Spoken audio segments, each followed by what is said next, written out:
This is The Gecko and the Echo by Rachel Bright and Jim Field. On a tropical island that rose from the seas, where the welcome was warm on the coconut breeze, one little gecko, flamboyant, expressive, felt quite unique and extremely impressive. I am Goldie the Great, check me out, drink it in, hear me sing, watch me dance, I can do anything. Someday very soon I will be a great star. I know if I practice that I will go far. So Goldie would prance and play to the crowd, singing songs out of tune and incredibly loud. It was 24/7, that mouth never shut. Yes, Goldie was frankly a pain in the butt. At breakfast, guess who would be the first to the mango, fandingling them all with a pushing in tango. At nap time, young Goldie would sashay and croon, waking the tiniest geckos too soon. And under the moon, when the whole bay would dance, there'd be hops to the front at every chance. Day in and night out, Goldie just wouldn't stop, with no care where to tread on the way to the top. Then, one fateful night, when the crickets were chirping, Goldie tried making a tune out of burping. Burp! The others decided this was the last straw. They just couldn't take Goldie's gifts anymore. Enough, they implored.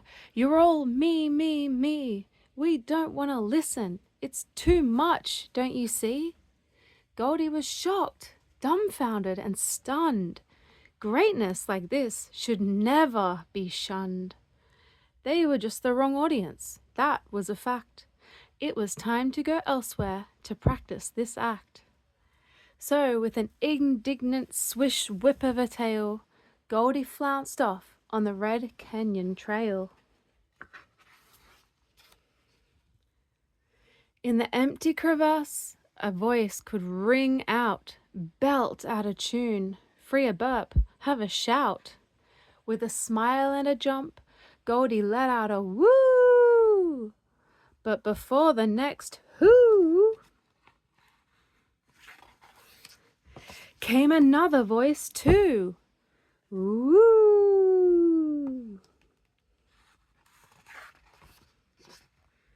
But no one was there.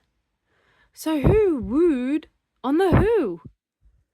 There just wasn't room on this rock stage for two. Goldie tried singing a tra-la-la-la, but got drowned out by singing that bounced twice as far.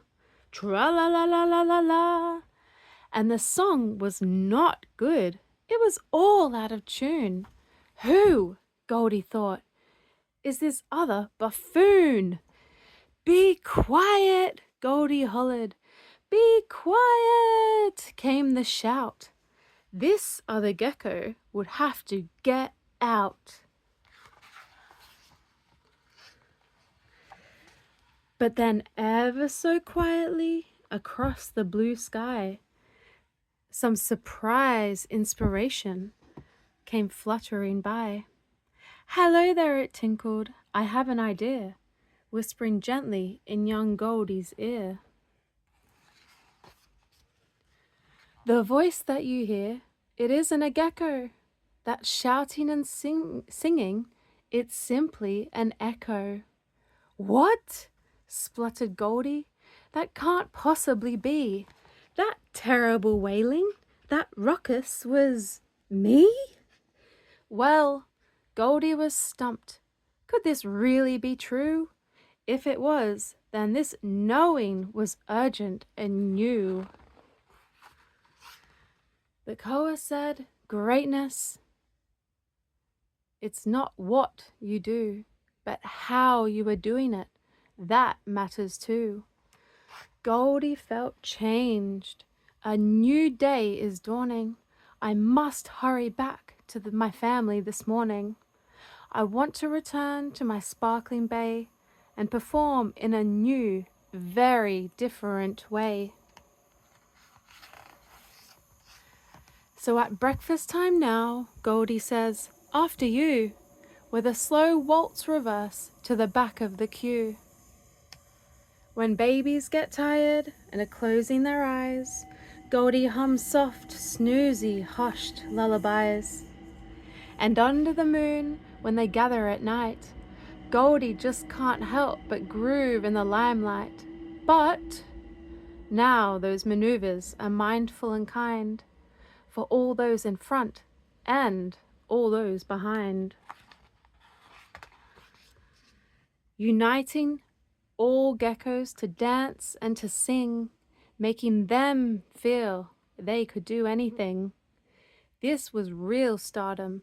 Who would have thought? With fan clubs and fame and a much better sort. Yes, Goldie found out what true greatness can be, not just for one, but for you and for me. Whatever our journey, whichever our track, what we send out will come echoing back. And so, if we know that we get what we give, then giving out love is a great way to live. That is the end of the Gecko and the Echo.